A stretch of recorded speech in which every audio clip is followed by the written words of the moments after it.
Ponto de Vista. Apoio Grupo Mendes.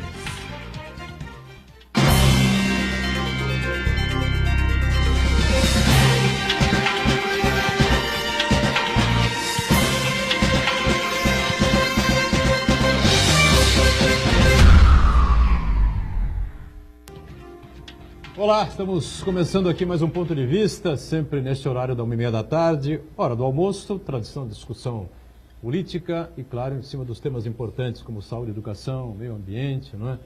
O dia a dia da cidade e, claro, os temas importantes da nossa região metropolitana. E sempre a discussão, não é? E o debate em cima dos assuntos de interesse nacional também. Lembrando que também de segunda a sexta-feira você confere com a gente a reprise aqui do Ponto de Vista, não é? A partir das 20 horas, 8 da noite.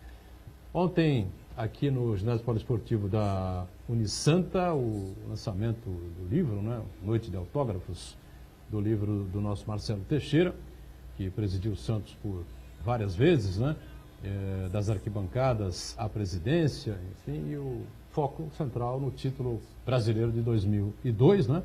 Uma noite de autógrafos realmente excepcional, bonita, com um número de pessoas inacreditável. Eu não sei nem se conseguiram contar, né, o número de pessoas que foram lá para prestigiar o Marcelo, né? Não sei se conseguiu autografar para todo mundo, deve ter tido câimbras, né, nas mãos de tantos autógrafos que ele deu. E o registro excepcional que a gente pode fazer também, conseguiu reunir aqui as grandes figuras, as figuras centrais, né, do título brasileiro de 2002, né? Simplesmente Robinho e Diego, né, a dupla dinâmica, e Emerson Leão, né, o treinador. Estavam todos aí, ao lado do Elano, do Léo, enfim, de outros jogadores daquele time mágico, né, e que jogava futebol, né? Jogava futebol que todo mundo gosta de assistir, né? Bola no chão, drible, enfim, o time realmente se construiu durante o campeonato com todos os méritos do Leão e com dois grandes jogadores, Robinho, um craque, né? E o Diego, um grande jogador que lamentavelmente não chegou aonde se esperava que ele chegasse. Mas foi realmente uma noite muito bonita, né? Muita gente, eu repito, e os parabéns ao Marcelo, à família Teixeira, mais uma vez, por esse evento importante. Quem está conosco nessa edição, Ladies First, né? As mulheres primeiro, nossa Patrícia Gomes, advogada, e que vai ter daqui para frente um desafio maior aí com o Observatório dos Direitos do Migrante, que a gente vai debater bastante e falar muito sobre isso durante o programa. Tudo bem, né, Patrícia? Tudo bem, mais uma vez, obrigado pelo convite. Para mim é uma grande honra estar aqui ao seu lado no programa mais importante da região. Opa, com relação a política. É lógico, mas mas é verdade, né? Aqui a gente discute a política santista, né? Da Baixada Santista, então bastante importante para mim, que sou uma curiosa no assunto. Você gosta, eu sei. É uma grande honra. Grande honra nossa receber você, como é sempre receber o nosso Elias Jacó, né? Doutor Elias, hoje advogado, promotor aposentado, uma referência na área jurídica aqui da cidade, toda a região metropolitana. Prazer recebê-lo, tudo bem, Elias? Doutor meu, Edgar, um prazer enorme estar aqui entre vocês. Fiquei muito feliz em ver que a Patrícia, professora, a Patrícia, doutora, mas foi incorporada à bancada, não é? Tenho visto que ela tem participado bastante, foi uma grande contratação, viu? Uma grande aquisição. É muito. E hoje é um dia muito especial, me parece que hoje é o dia do patriarca, não é? É amanhã. Amanhã, exato. Eu acho que nós não podemos deixar passar em branco essa data e Dia dos Namorados. Hoje é Dia dos Namorados. Vai sim. Aqui o meu beijo para todas as minhas 4 namoradas que estão Caramba, hein? Você em casa, no trabalho, não é? Minha mãe, tá vendo? Não perde, viu? Como é o nome dela? Minha filha, minha nora, naturalmente a minha mulher. O nome da mãe? Minha mãe é Wanda. Wanda, dona Wanda, um beijo a todos os seus namorados aqui. Um beijo, dona Wanda. Está completando beijo, 94 anos agora, um mês que vem, lúcida, saudável. Que beleza, hein? Então a gente fica muito feliz em ter sido convidado hoje, ter essa oportunidade mais uma vez, Edgar. Um beijo a dona Glaucia, de vocês. Eterna namorada, tá certo? E a todas as namoradas e namorados aí. Então, pelo menos, né, pintar de rosa, né? Um dia 12 de junho, já que o Brasil anda cinzento demais, né, nos últimos 4 anos. Marcos Santana na ponta, atento aí às redes sociais, transmissões que fazemos aqui do Ponto de Vista e a sua participação com a gente aqui. Tudo certo aí, Santana? Tudo certo, boa tarde a todos. Eu quero mandar um beijo muito especial para a Suelene, minha namorada, minha amiga, minha companheira, minha conselheira, a minha crítica. Um beijo, Suelene. Então, eu vou aproveitar o momento também, né? Todo mundo vai deu perder o gancho, É lógico, né? né? Mandar um beijo pro meu marido, Marcos, meu companheiro desde os meus 16 anos de idade, eu tô com 41, Poxa, então já perdi a conta. 25 anos. 25, vamos fazer 25 anos. Então um beijo para você. Entre namoro, casamento, sim, 25 sim. anos. Legal, parabéns. É raro isso hoje, muito raro. Diga, Santana. E uma boa tarde especial que nos acompanha ao vivo no programa. Quero convidar você a participar também do programa, mandando sua pergunta, crítica, sugestão, pelo Facebook, Ponto de Vista, Cordilheira Buturão, ou por e-mail, contato@pontodevista.tv.br. O programa também pode ser acompanhado ao vivo na internet, santaportal.com.br/tv. As edições anteriores ficam disponíveis também na internet, no nosso canal no YouTube, na nossa página no Facebook. E você que nos acompanha na reprise, uma boa noite. Só destacando aqui, o Elias Jacó lembrou bem do dia de José Bonifácio, comemora-se amanhã, 13 de junho, né? E o governo do estado estará aqui, né? O governador Márcio França vai despachar do Palácio José Bonifácio, a Prefeitura de Santos, se não me engano, das 9 da manhã até as 5 da tarde, se não estou enganado, algumas inaugurações. Vai ter uma cerimônia aqui, né? de frente ao Panteão, o que é muito bom para que os santistas saibam que os andradas estão aqui, estão descansando aqui. São as pessoas mais importantes da República, e, enfim, não é? E muitas vezes nós nos esquecemos dele. Por completo, lamentavelmente. Né? E amanhã também, Edgar, é importante dizer que vai ter um lançamento do filme da história, né, do nosso patriarca, e vai ser lá no Roxy. Se não me falha a memória, vai ser aberto ao público. Então, é pré-estreia amanhã? Pré-estreia amanhã do filme. Pré-estreia então do filme do Bonifácio. Bonifácio... Aí que tá, aí não que tô tá. lembrando. Eu vi isso, a chamada hoje. Não é só o Bonifácio, o patriarca do Brasil, o homem da independência, alguma coisa assim tem a relação com... O fundador do Brasil. Fundador do Brasil, isso, né? Bonifácio, fundador do Brasil, muito bem. Com certeza não temos o Brasil que Bonifácio sonhou, né? Até porque os estudiosos, né, de José Bonifácio costumam dizer que ele, na verdade, ele era monarquista, né? Não passava nem pela cabeça dele a hipótese do Brasil se transformar em república, né? Mas isso é um assunto para a gente discutir um pouco depois. Eu queria que a Patrícia, então, abrisse o programa, colocasse, explicasse direitinho para nós, né, o que será o Observatório dos Direitos do Migrante, né?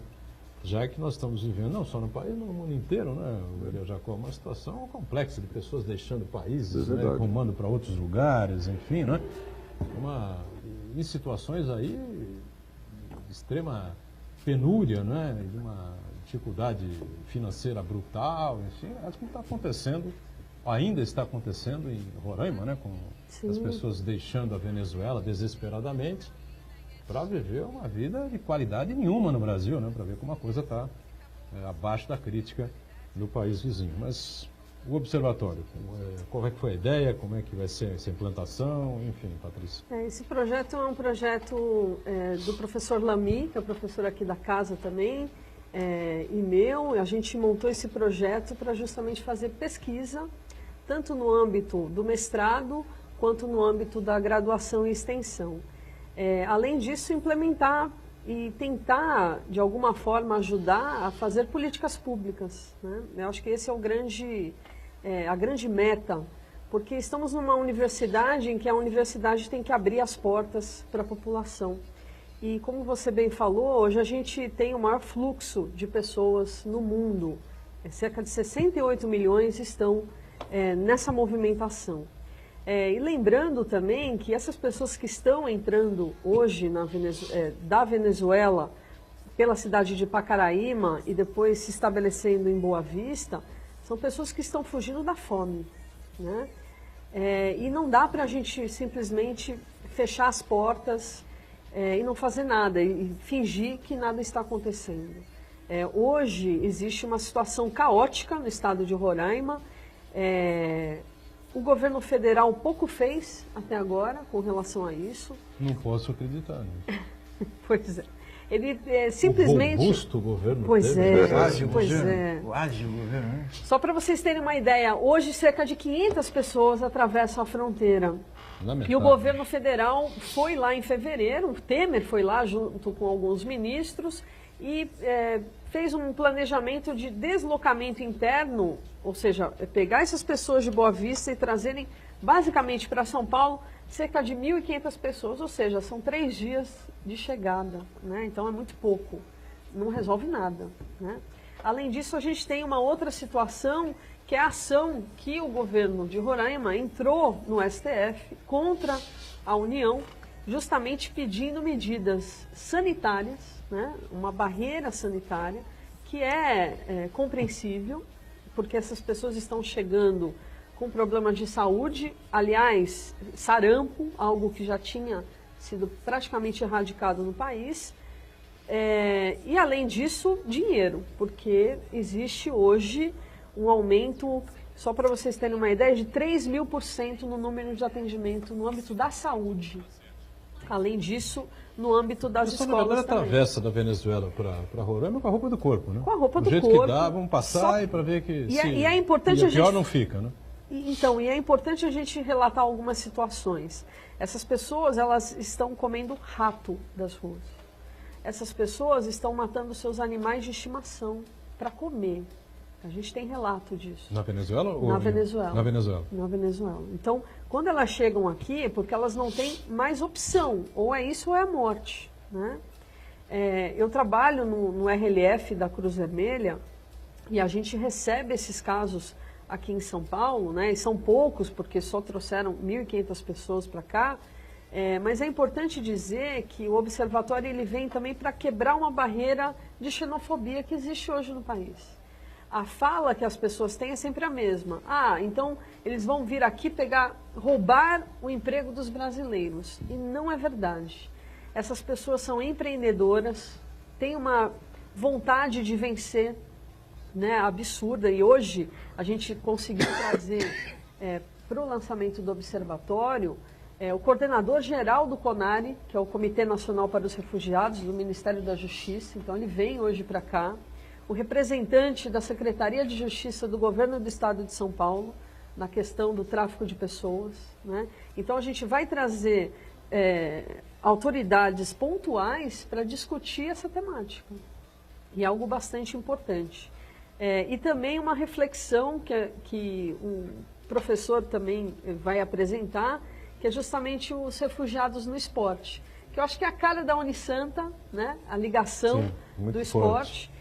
E o papel dos refugiados, né? O que eles fizeram nas Olimpíadas foi inspirador, né? Pessoas que passaram por diversas dificuldades e conseguiram ultrapassar isso. E eu sempre conto uma história de algo que eu vivenciei.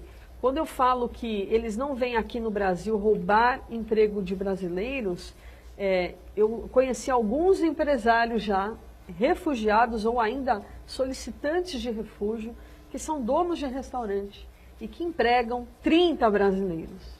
Então, eu atendi um senhor que ele falou, eu quero logo o meu documento, eu quero pagar impostos, porque eu estou aqui tentando me estabelecer, mas eu já emprego 30 brasileiros, né? Então, é importante que a gente tenha essa visão muito maior, né, primeiro de humanidade. São pessoas que fogem da fome, né? E somos todos filhos, netos e bisnetos de refugiados. Né? Eu mesma sou. Eu tenho certeza que vocês também, só se alguém aqui for neto ou bisneto de índio. Que não nos percamos pelos sobrenomes, né? Pois então, essa reflexão que a gente quer deixar, né? E também fomentar a pesquisa, que é importante, né? Estamos aqui na academia e a gente já está apresentando um trabalho, um livro já saiu essa semana, já com o selo do Observatório, e também vamos apresentar um projeto lá no México, desse ano. Muito bem. Diga, Santana. Eu acho importante a gente destacar a importância, né, desse tema, mas a questão dos refugiados, ela ganha uma dramaticidade maior quando a gente percebe uma crise como essa da Venezuela. Mas é um problema que a gente acontece desde sempre, né?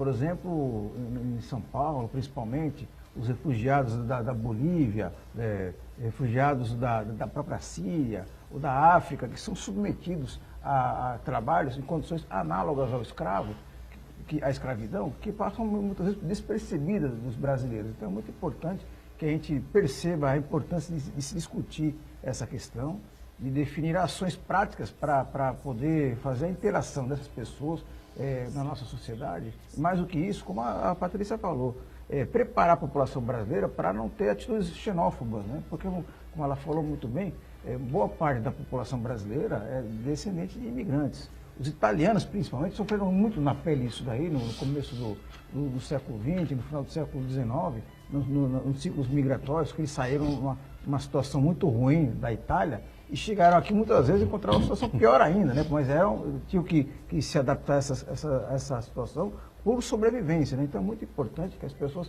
tenham essa consciência de receber muito bem os migrantes e dotar de ações práticas para integrá-los no Brasil. E já inspirados no momento em que o país vive uma situação muito ruim, né? Então, mas inspirados pelo nosso patriarca José Bonifácio, que tratava de assuntos humanitários sempre ligado a questões econômicas, porque ele não era um humanista, ele era humanista pensando na questão econômica. É importante dizer que a Alemanha, recebendo a quantidade de refugiados que recebeu, teve um aumento no PIB em 2%. Sendo que há estudos do Banco Mundial dizendo que pelo menos metade desse PIB é de refugiados que começaram a trabalhar e a empreender e pagar impostos, né? Então a gente tem aí a diversidade e a importância desse trabalho. E queria também destacar, que eu acho que é importante, a família Teixeira, desde o primeiro momento que a gente apresentou o projeto, abriu as portas, né? E eu nunca vou me esquecer da reunião que a gente teve em que a professora Silvia se emocionou, né? Então, eu fico bastante emocionada quando a gente tem portas abertas para uma questão que hoje as pessoas fecham. O mundo está fechando portas, né? O mundo está construindo muros ao invés de construir pontes, como disse bem o Papa Francisco. Então, é bastante emocionante. Direto ao Trump, né? A história do México. Sim. Então, é bastante emocionante quando a gente tem uma abertura para isso e fico bastante feliz. Justamente hoje, no Dia do Amor, né? Falar sobre amor ao próximo mesmo, né? Verdade, amor ao próximo no momento de uma crise, né? Sem precedentes, né? Insolúvel, parece. Um dia ela vai se solucionar no Brasil, né? Como disse a Patrícia, todos nós tivemos uma história de imigração, né? A minha colônia é conhecida pelo sofrimento, pelo mascateamento que foi obrigado a fazer durante séculos. Hoje, talvez seja até um exemplo. A colônia síria, ela abriga os refugiados sírios. Eles, na medida do possível, é claro, eles são integrados às famílias sírias aqui do Brasil. E lá eles aprendem a língua, aprendem algum trabalho, ajustam, adaptam-se, né? Talvez seja mais fácil para eles, até porque a colônia recebe refugiados e já tem aqui uma estrutura, não é? O que não acontece com o sul-americano, de um modo geral, quer dizer, boliviano, venezuelano, quer dizer, nós não temos uma colônia nesse sentido que possa protegê-los. Então isso deve ser feito pelo brasileiro, não há dúvida nenhuma. E até para poder fazer jus à nossa fama, que eu não sei exatamente se ela é ainda procedente de hospitaleiros, de recebermos bem todas as pessoas, de miscigenação. E parece que isso aí, ultimamente, é um pouco de mito também, não é? E outra coisa, dizer, roubar emprego de brasileiro, mas que emprego? Que emprego, quer dizer... E quem é bom se estabelece, né? Não, e depois isso expande a economia, não é? Ao contrário, você veja o que faz Portugal, por exemplo. Portugal hoje ele isenta de imposto os aposentados que resolvam se estabelecer lá, porque lá eles vão movimentar a economia, não é? Claro que exigem que tenham lá algumas condições, e hoje Portugal é uma nação florescente, saiu de uma crise muito pior do que a nossa, não é?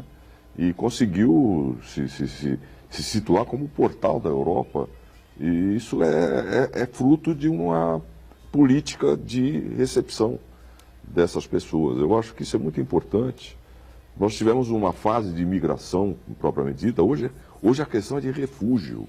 Eles estão fugindo da fome, da guerra, né, da morte. É preciso que a gente compreenda isso. A questão humanitária. Os italianos, né? Os italianos Exatamente, no Brasil exatamente. foi mais ou menos nessas condições. Né? Exatamente. Vinham com promessa de terra, e Exatamente. América, e alguns deles caíram na Argentina achando que estavam no Brasil, outros caíram aqui achando que estavam nos Estados Unidos. Isso é uma coisa de louco, é uma história fantástica, não é? Fantástica. E olha, hoje... E é importante essa questão econômica, porque a gente não consegue abraçar, infelizmente, as pessoas hoje estão tão cansadas, né? Por conta de desemprego. A questão, o caráter humanitário por si só, infelizmente, hoje ele não se sustenta sem o caráter econômico. Né? Eu tive a oportunidade de estudar na Holanda com a chefe da Grécia na questão dos refugiados. E ela falou como o país melhorou economicamente com a vinda dos refugiados. Olha que interessante, né? Porque quando a gente vê aquelas imagens das pessoas chegando nos botes, desesperadas... É chocante, né? É chocante e a gente fala, meu Deus, como é que vai alimentar esse povo todo? Eles estão já estabelecidos, estão comprando nos estabelecimentos comerciais das cidades, está fomentando a economia. Então é importante a gente trazer esses dados, né?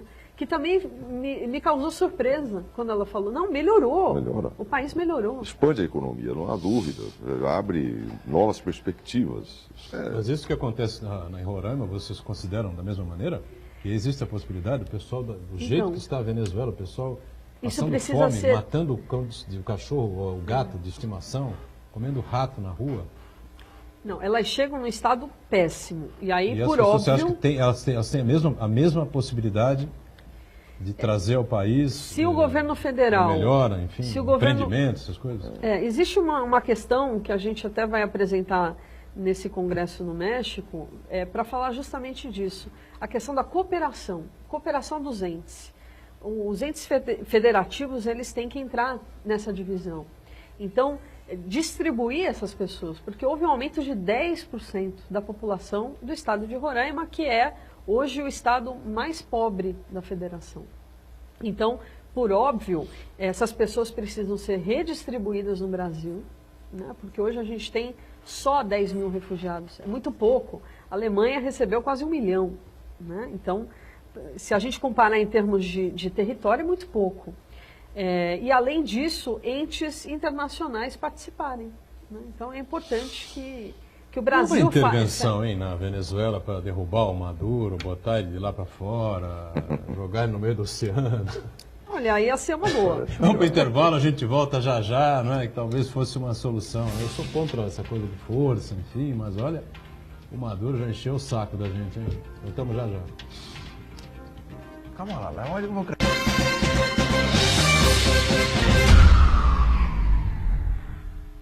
Existe um lugar em Santos onde você encontra os empreendimentos mais fascinantes da região. Um lugar amplo, aconchegante, feito para oferecer o melhor atendimento para você. Um lugar que reúne as melhores opções residenciais e comerciais nos bairros mais nobres de Santos. Um lugar que a gente nem precisava dizer, porque você já sabe. Central de Vendas Grupo Mendes, Rua Guaiaó 55, Aparecida. Venha fechar um bom negócio para abrir as portas do seu novo lugar. A Universidade Santa Cecília quer ajudar você a realizar seus sonhos. Faça sua inscrição para o vestibular da Unisanta e estude na melhor universidade da região. Cursos presenciais e à distância com excelentes avaliações do MEC. Aproveite descontos de até 25% na matrícula e nas mensalidades. Vestibular Universidade Santa Cecília. Inscreva-se já. unisanta.br/vestibular.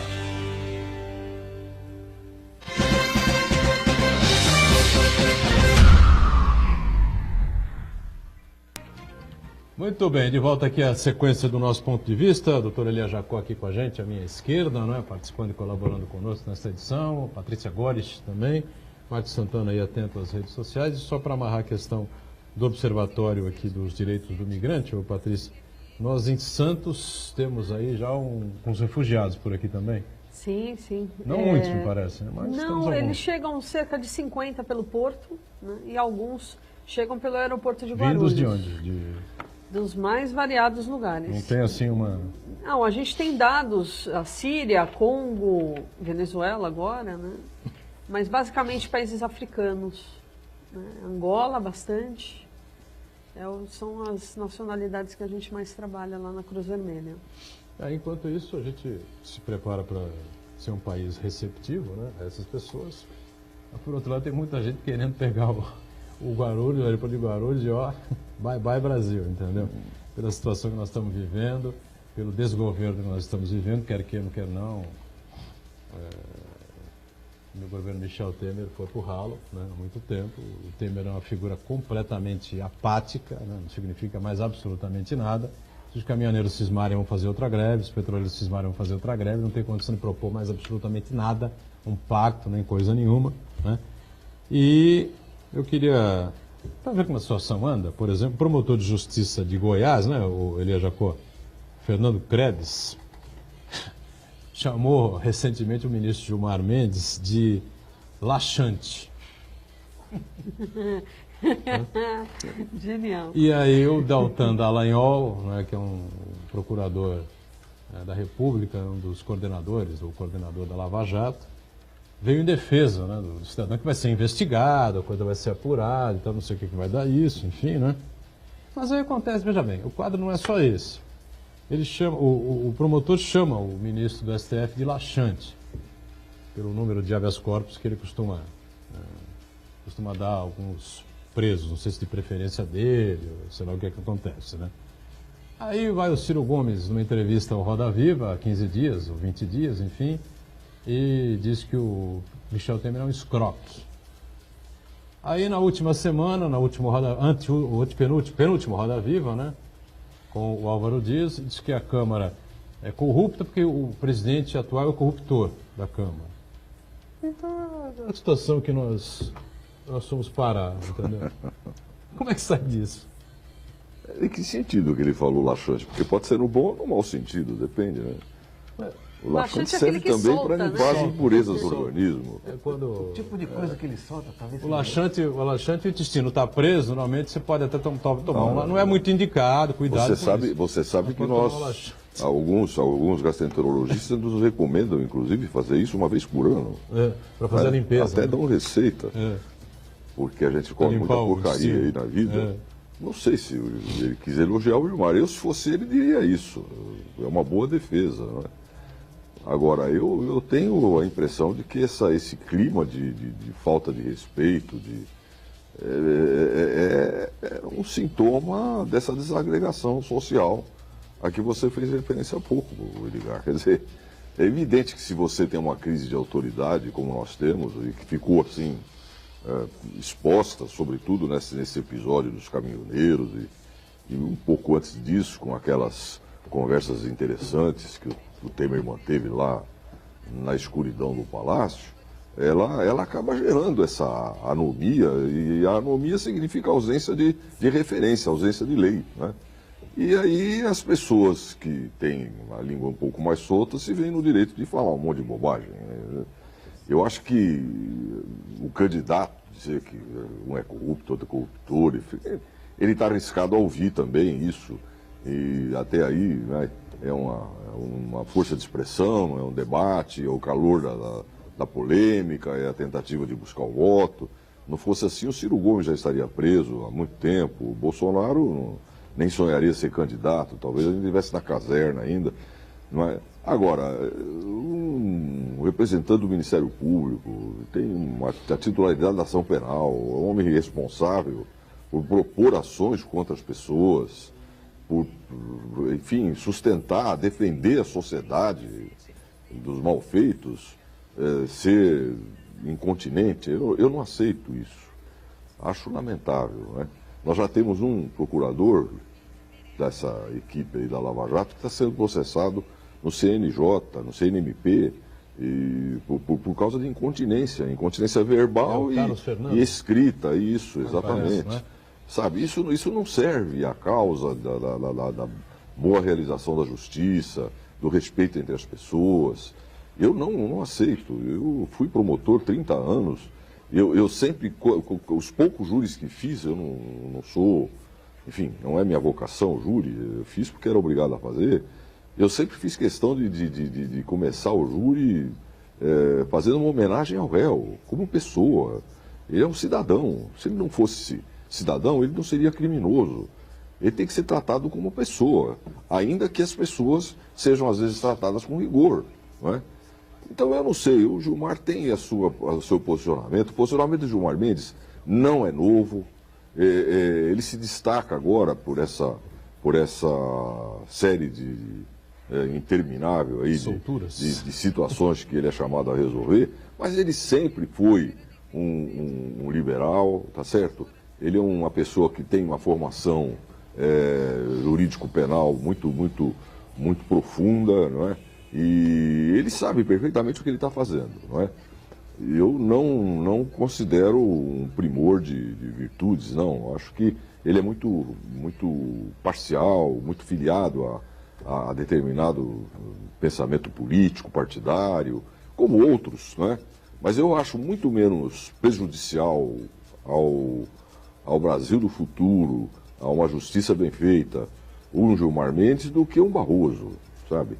Que é um inventor, um iluminista, um iluminado, um homem que faz a Constituição aquilo que quer, interpreta e quer convencer as pessoas, baseado unicamente na aceitação que ele tem pela mídia, porque ele é eloquente, porque ele sabe usar os palavrões no tom que se considera adequado. Eu acho muito mais perigoso, eu temo muito pela justiça brasileira, porque mais cedo ou mais tarde, este ministro vai liderar a corte. E realmente os posicionamentos dele são preocupantes, são muito preocupantes. Ele relativiza demais a Constituição Federal. Ele se baseia muito naquilo que a opinião pública, ou até a opinião publicada, pode entender de ser o mais certo para o Brasil. Não pode ser assim. O judiciário é contra-majoritário, por definição. Ele está aí para ser isento, para ser imparcial. E, sobretudo, em se tratando do Supremo Tribunal Federal, de respeitar e fazer respeitar a Constituição Federal. O que ele fez com o princípio da presunção da inocência, que é uma presunção da não culpabilidade, foi um verdadeiro absurdo. E nisso ele foi acolitado já pelo Fachin e por outros que têm também mais ou menos a mesma tendência, a mesma inclinação. Eu acho que muito menos deletério uma pessoa que solta do que uma pessoa que prende sem arbitrariamente. A pessoa que solta arbitrariamente, o máximo que ele faz é fazer com que uma pessoa viva em liberdade. Uma pessoa que prende arbitrariamente está cometendo uma verdadeira ignomínia, uma iniquidade contra a dignidade humana. Eu não aceito isso. Nunca aceitei e lamento muito ser contra-majoritário, porque eu sei que quando eu falo isso, o pessoal começa a achar que eu estou defendendo o corrupto. Quero que o corrupto se exploda. Quero que ele vá para a cadeia e que fique 25, 30, 40 anos. Lamento muito que no Brasil não tenha, por exemplo, prisão perpétua. Não digo pena de morte, porque isso está na contramão de qualquer coisa. Mas que não tenha prisão perpétua, como tem em outros países aí, não é? E que esses não acompanham a ideia dos que acham que a corrupção é um crime não violento. É violentíssimo. É violentíssimo. Está aí. O Rio de Janeiro é pedagógico nesse sentido. Agora, daí aprender para prestar depoimento, prender depois de 5, 10 anos que a pessoa já parou de praticar o crime, prender porque a prisão dá uma satisfação para a sociedade, não, sabe? Isso é eliminar o apreço que a Constituição Federal deu à liberdade. A liberdade é o segundo bem jurídico, é o segundo direito garantido pela Constituição. O primeiro é a vida. Vida, liberdade, saúde. Não se pode tergiversar, não se pode ser complacente com a defesa desses bens, inclusive da vida. Quando se fala, por exemplo, que é permitido a interrupção da gravidez até o 3º mês, porque, sei lá por quê, porque o princípio da livre disposição do próprio corpo de quem? Do feto? Eu posso jogar lenha na fogueira? À vontade. Eu ouso discordar do professor, hein, professor? Eu já sou Tim Barroso. É o seguinte, eu acho que a única coisa que eu concordo com o senhor é com relação ao aborto. Para mim, eu também acho que existe ali vida desde o momento da concepção. O Código Civil é claro nesse sentido, então a gente não tem que discutir porque existe vida. Isso é um fato biológico, né? Agora, com relação ao Gilmar Mendes... O que não quer dizer que precisa ser crime, outra coisa. É outra coisa, exatamente. Crime agora, com relação ao Gilmar Mendes, é muito, na atual conjuntura que vivemos, é muito frustrante. A gente vê todo um trabalho de investigação da polícia, que prende, por exemplo, o Paulo Preto, e ele no dia seguinte solta, né? Solta sabendo que o cara tem não sei quantos milhões de reais, de dólares, sei lá, que a gente já até perde conta, né? É tantos milhões que a gente perde conta, que estão no exterior e ele mesmo assim solta, né? Agora... Patrícia, um agravante que ele solto, ele vai prejudicar as investigações. Esse é um problema sério. Como ele já fez. Se ele solta, não é prenderam de novo, dando informação suficiente de que ele está criando empecilhos ao processo, ele está errado. Não há dúvida nenhuma, porque a Constituição Federal, a legislação brasileira toda foi construída no sentido de só permitir a prisão preventiva nesta hipótese, ou nestas hipóteses. Doutora Patrícia, se o Paulo Preto, ou quem quer que seja, se apoderou do dinheiro público, e se isso está, sei lá, de alguma forma, comprovando, materializando um ato de corrupção, pois ele que seja condenado por isso. Foi isso que pretendeu o Constituinte de 88. Não é o que estão fazendo agora. Estão prendendo antes da acusação ser colocada para acusar. Não está certo, Patrícia. Isso é um abuso. Quando você fala que se começa a permitir isso, você começa a ficar desprotegida. Você, eu, Edgar, o Marcos, todos nós estamos desprotegidos. Mas, no caso específico isso a história nos conta. No caso específico do Gilmar Mendes, ele está utilizando... Não vale aquela... Só para completar, Marcos, depois eu te ouço muito prazer. O próprio Brecht consagrou isso naquele poema dele, né? Do jardineiro. Vocês conhecem, não preciso repetir. Tá certo? E isso aconteceu na Alemanha, aconteceu na União Soviética, acontece na Síria, na China, no Irã. É o sacrifício do direito à liberdade. Não pode ser tratada desta maneira. É isso que eu quero dizer agora. Eu não estou discutindo o caso concreto. Eu também acho que ele tem uma filiação partidária e que isso é mácula, assim, indelével. Indelével. Claro, no momento, o Elia Jacó fez aqui a defesa do Gilmar Mendes. O ministro Gilmar Mendes, pode ser algum, ele discorda do Gilmar Mendes em alguns pontos e aceita alguns outros pontos. Até porque ele tem uma história. Exatamente. Não é uma pessoa que de repente começou a despachar hoje. O que ele está colocando aqui. O que ele discorda flagrantemente e acha um risco à democracia e à justiça brasileira é o outro ministro, Luiz Roberto Barroso, que ele considera como um criador aí de uma Constituição paralela, não sei, né? Ele interpreta ele faz uma leitura absolutamente liberal da Constituição. E puxa a opinião pública ou a opinião do público, né? Por exemplo, vamos voltar de novo à prisão em segunda instância. Não é corrente filosófica, Patrícia. Está escrito direito individual, garantia individual. Ninguém pode ser considerado culpado antes de uma sentença penal transitada em julgado. Isso não admite interpretação por corrente. Eu entendo assim também. Há um princípio constitucional que está legalizado. O Código de Processo Penal, na esteira da Constituição, diz a mesma coisa. Não se pode prender, submeter uma pessoa à execução provisória. E rasgou-se a Constituição. A nossa Constituição fala, ninguém será considerado culpado. Diferentemente e mais do que fala, por exemplo, o Pacto da Costa Rica, que fala em presunção de inocência. Aqui não se presume inocente, ele é considerado inocente. Então, agora, se ele está colocando em risco o processo, cadeia nele, prisão preventiva. E ele soltou. No caso específico que você está falando. Mas são outros casos, não é verdade? Mas o senhor tratou da questão do Pacto São José da Costa Rica, e é importante dizer que o Brasil é signatário. Signatário. Que o pacto entra como se fosse Constituição, legal. É verdade, então, tá lá. Na interpretação, entre Constituição e pacto, tem que se ficar com o pacto, quando é mais benéfico para a sociedade, entendo eu. Na minha concepção... Mas a Constituição e o pacto não são opostos. A partir do momento em que se há presunção de um lado... Não, a Constituição Federal do Brasil, ela não se opõe ao pacto. Ela vai além do pacto, ela não é contra o pacto, pelo contrário. Então, mas ela restringe... Lá se presume, aqui se considera. E se é assim, se o pessoal acha que é assim, então diga isso. Não é isso que está sendo dito, o pessoal está falando bobagem. Está dizendo que o trânsito em julgado se dá por etapas. Onde é que se tirou isso? Está dizendo que em recurso especial e recurso extraordinário não se discute prova. Como não? Que é isso?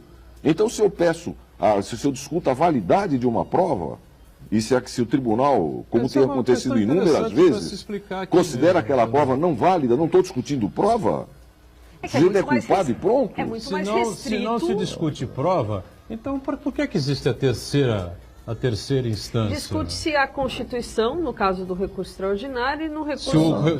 Vai se discutir se o processo foi corretamente se a lei federal foi atingida, nesse sentido. Mas porque a forma, nesse caso, exatamente para segurar a liberdade das pessoas, o direito das pessoas. Eu tenho o direito de ser processado de acordo com a lei, é o princípio do devido processo legal. E o que a lei diz? A lei diz que a interceptação telefônica deve seguir tais e tais formalidades. A lei diz que a violação do meu domicílio só é permitida em tais e tais e tais condições. Quando você recolhe uma prova em primeira instância com uma interceptação telefônica ao arrepio dessas formalidades, você violou o direito da pessoa e muitas vezes, como acontece no Brasil e sobretudo em São Paulo, o Tribunal de Justiça não reconhece isso. Então você é obrigado a ir ao Superior Tribunal de Justiça, porque você está discutindo a interpretação da lei federal. Você é obrigado a ir ao Supremo Tribunal Federal, porque você está discutindo o princípio constitucional. E quando eles dizem, não, realmente está errado, eles estão discutindo prova sim. Eles estão invalidando a prova. Ou você faz outra vez a prova corretamente, ou você não tem mais como fazer. Isso é prova, isso é mérito. O sujeito deixa de ser culpado e cumpriu pena. Como? Ninguém devolve. Cumpriu pena, veja bem, eu não estou dizendo que ele cumpriu pena como se cumpre pena nos Estados Unidos, não, ou como o Lula está cumprindo a pena dele. Ele ficou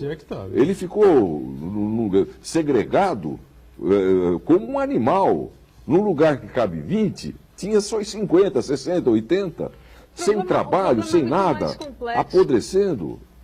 Vamos fazer um rápido intervalo, a gente volta a esse assunto que é bastante curioso, bastante interessante. A gente discutiu muito aqui, né, na época da questão que envolvia o ex-presidente Lula, mas aí a coisa vira paixão e tal, né, os direitopatas e anti-Lulas da rede social, dizendo que quem queria defender a Constituição, que a Constituição é indefensável, porque não sei o quê, que nunca se cumpriu a Constituição no Brasil, aquela coisa toda, enfim. Vamos voltar daqui a pouquinho na sequência de ponto de vista, já. Tem cara...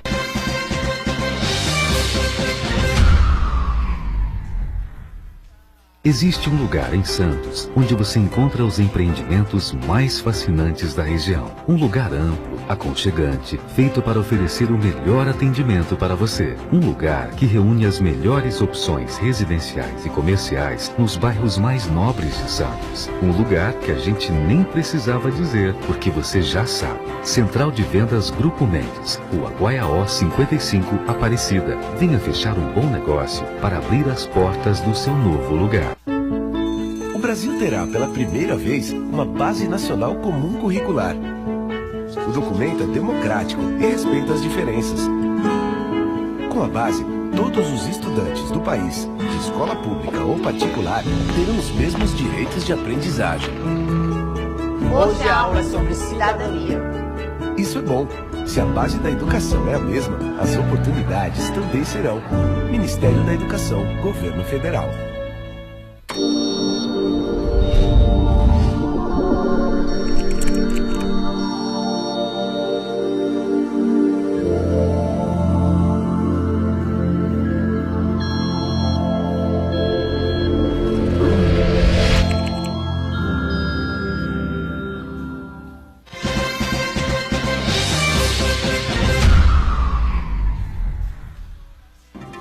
Tudo bem, na sequência aqui do nosso ponto de vista, eu queria colocar aqui um trechinho aqui É um site, né? Brasil 247, né? 247.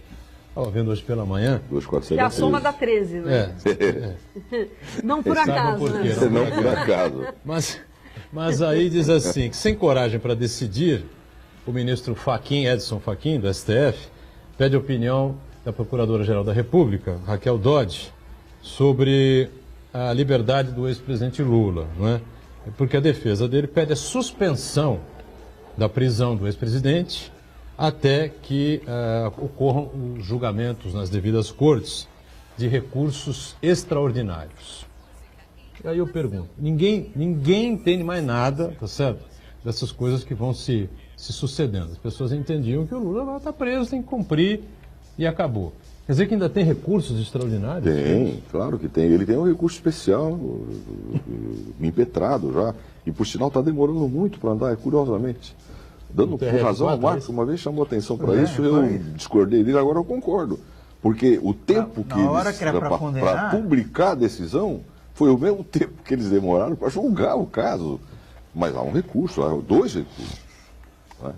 Então, isso que chama a atenção no caso do Lula, pode acontecer com um cidadão comum, se o juiz não for com a cara dele, que é justamente o seguinte, na fase de condenar o Lula, o processo correu muito rápido. Por exemplo, do TRF4, o relator, ele leu um processo de 50 mil páginas em 3 dias. Né? E agora, na parte do recurso que interessa ao Lula... Eu reconheço que você estava certo, tomou como ator. A face de tartaruga. Na verdade, que naquele momento, como o Elias Jacó, eu lembro que o Joaquim também fazia parte dessa mesa naquele dia, né?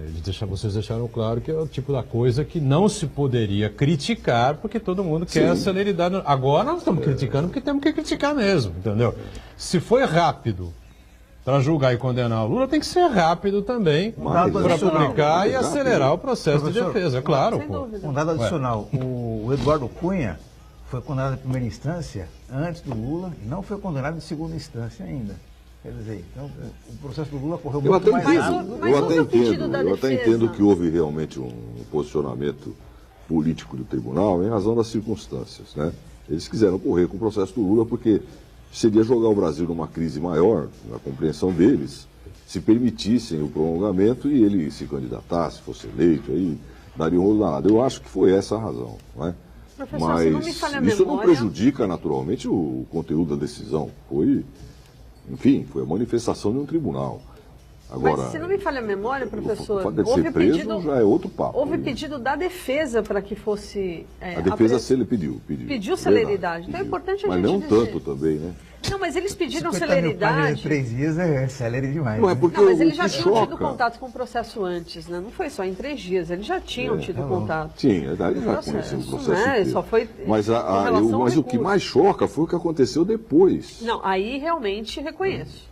Se há celeridade de um lado, tem que ter do outro. Pois é, claro. Porque o pedido é o mesmo, que seja célere para que dê tempo para ele ser presidenciável e não presodenciável, como está sendo agora, né?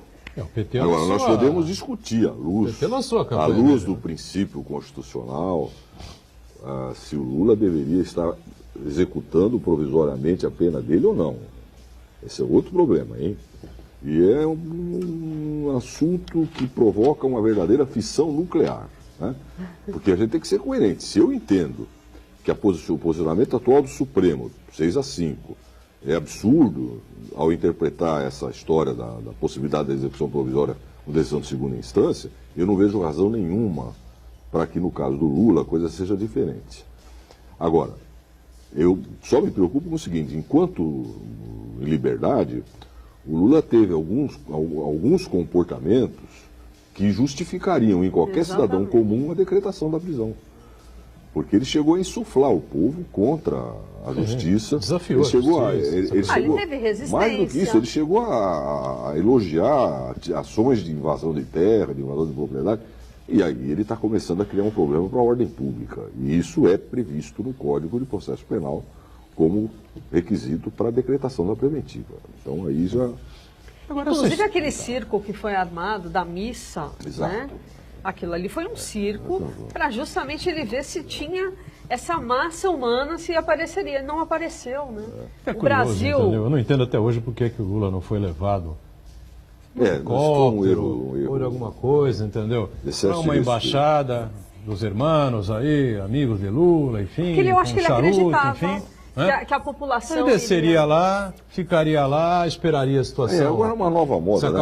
A justiça ficaria brigando. Eu estou decretando a sua prisão, mas você se apresenta daqui 3 dias. Isso nunca existiu. Não, mas acho que foi uma deferência... Meus clientes, coitadinhos, quando são presos lá, os pobres, os ladrões de galinha, a polícia chega lá que ninguém sabe. Leva os caras embora e não tem como. Arrasta. Mete pé no barraco.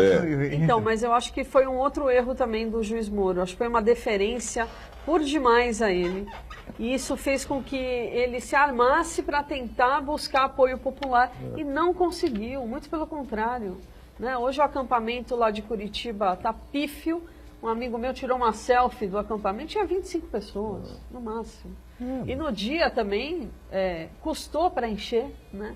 E quando encheu foi muito pouco, a ponto de ele desistir e se entregar, né?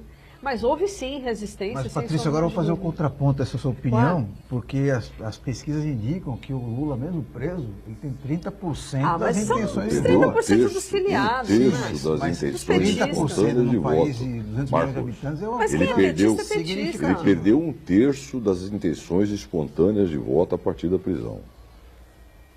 Mas a verdade a eleição não é espontânea, né?